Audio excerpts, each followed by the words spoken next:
Hello everyone. अप्रैल attempt के लिए एक और क्वेश्चन जिसके आने की प्रोबेबिलिटी बहुत ज़्यादा है, मतलब कॉन्सेप्ट इंपॉर्टेंट है। इस प्रकार के कॉन्सेप्ट के क्वेश्चन पूछे जाते हैं।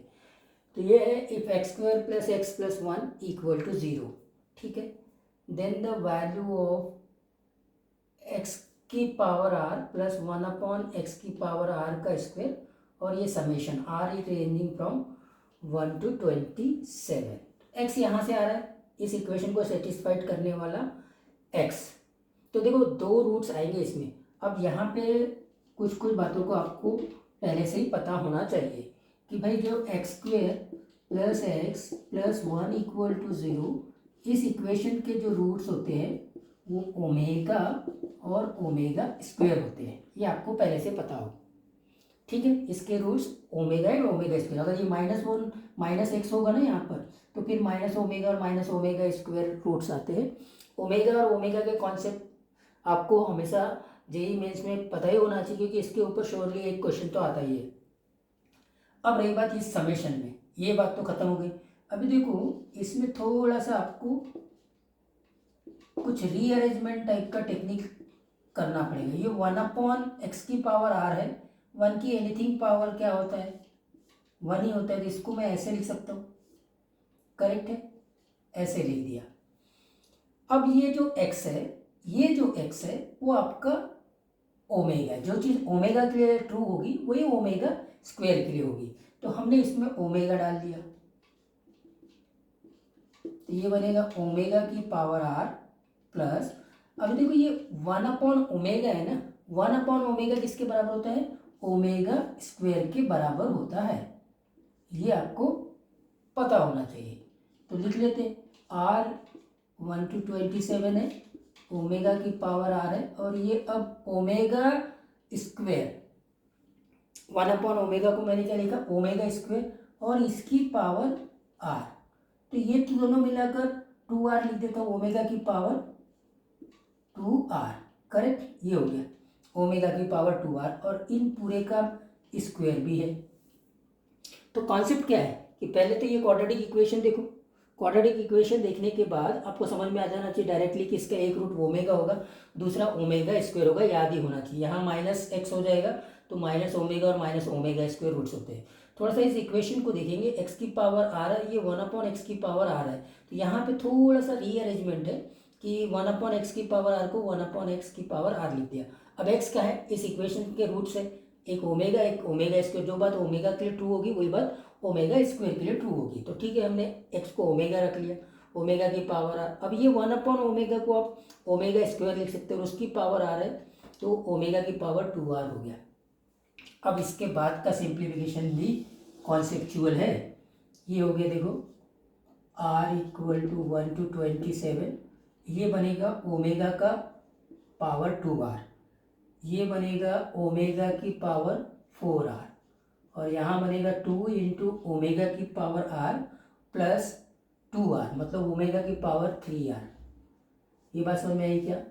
हमने इसका स्क्वायरिंग किया, ओमेगा की पावर 2r, इसका स्क्वायरिंग किया, ओमेगा की power 4r। 2 into A B, इसको और इसको मल्टीप्लाइड किया विथ 2, तो ये ओमेगा की पावर 3r आ जाएगा। ओमेगा की पावर 3 के मल्टीपल्स में है, तो वो तो 1 हो गया। तो फाइनली ये पूरा का पूरा कन्वर्ट हो जाएगा 2 में, ये पूरा काय में कन्वर्ट होगा 1 में, तो ये कन्वर्ट हो जाएगा 2 में। अब इसको यहाँ हम फिर से रीअरेंज करेंगे, ये बन जाएगा ओमेगा की पावर 2r, और इसको हम लिखेंगे ओमेगा की पावर r।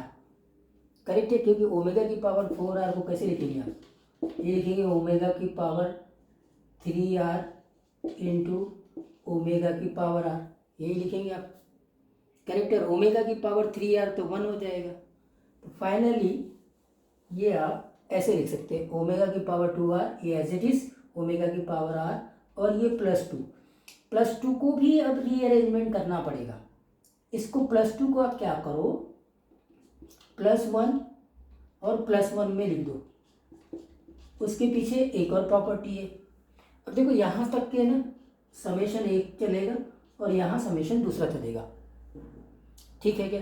तो ये समेशन हो गया r is ranging from 1 to 27, omega की पावर 2r, ओमेगा की पावर r प्लस 1 और ये समेशन ऑफ 1 अलग हो गया, हमने समेशन को डिस्ट्रीब्यूट कर दिया, तो इसका आंसर तो अभी आपके पास में 27 आ गया।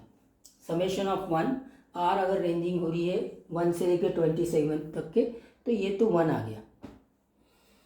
अब यहाँ पर आते इसका आपको कॉन्सेप्ट मालूम होना चाहिए कि 1 प्लस ओमेगा की पावर आर प्लस ओमेगा की पावर 2r ये 0 हो जाता है। ये 0 कब होगा और ये 3 कब हो जाएगा? When r is not the multiple of 3, और 3 कब होगा? जब r मल्टीपल ऑफ 3 होगा। अगर r मल्टीपल ऑफ 3 होगा, ओमेगा क्यूब 1 हो जाएगा, ओमेगा की पावर 6 होएगा, वो भी 1 हो जाएगा। तो जब r अगर 3 के मल्टीपल्स में है तो ये एक्सप्रेशन का वैल्यू 3 आ जाएगा। अदरवाइज 3 के मल्टीपल्स में नहीं है यार, तो स्ट्रेट फॉरवर्ड वो आंसर क्या आएगा?